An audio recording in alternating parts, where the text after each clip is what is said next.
Neil Whitfield, you are a letting agent growth specialist. You used to be a letting agent with one of the biggest agents in the UK. How does a letting agent stand out from the crowd and attract landlords? Talk to me.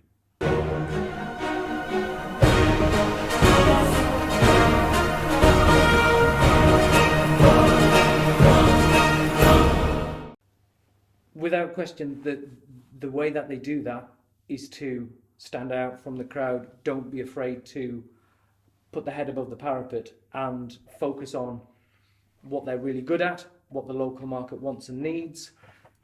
The majority of agents are all just the same. They talk about the stuff that they do, whether that's referencing the tenants, evening viewings, all the rest of it.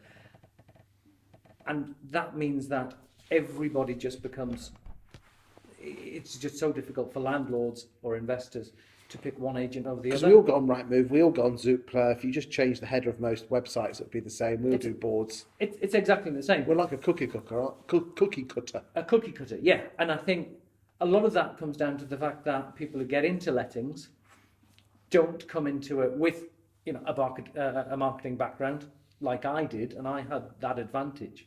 So I could see that people don't buy you for the stuff that you do. They buy the benefits that you can give them. And I think everybody is so frightened to stick their head above the parapet for fear of what their competitors might think. It goes back to I think it's a fear of criticism.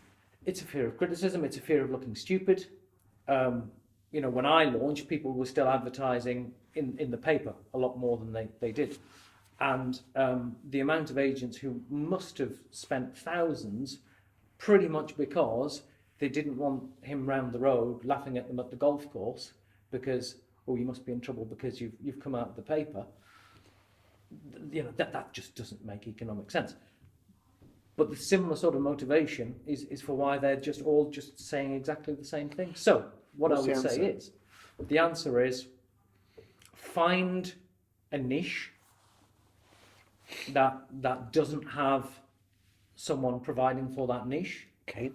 Find something that you're passionate about, something that you're really good at, and build your offering around that.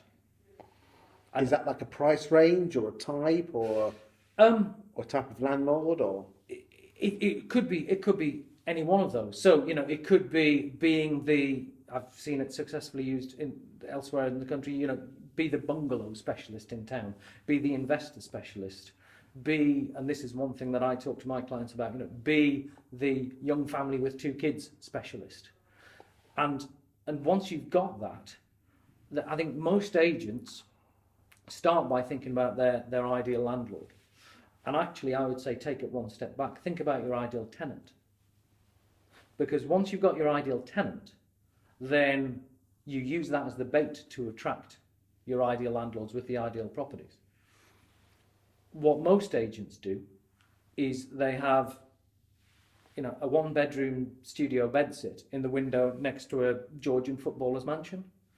And if that was a car dealership, that would never work. You wouldn't have a Dacia next to a Bugatti. But that's what agents do. So focus on an area of the market where you can really own that and be the expert. So that's price range or location or?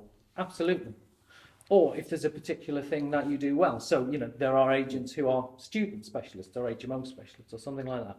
But just pick something and really own that. Because you have a phrase for this, don't you? The riches are in the niches.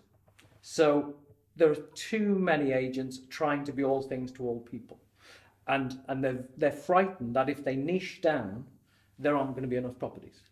Well, I've run the numbers with a number of clients. And actually, when you look at it, and you run the stats for the number of properties of a certain type, let's say 3-bedroom properties, and you run the numbers for 40% of those may be rental properties, a percentage of those will be self-managed. The number you're left with, and this varies town by town, is always several hundred properties. And it's a decent business. It's a decent business, and if you are seen as the expert in your town in that particular area, then I'd argue that it's far more likely that a landlord will come to you with that sort of property because they know that's where your expertise lies. Thank you very much.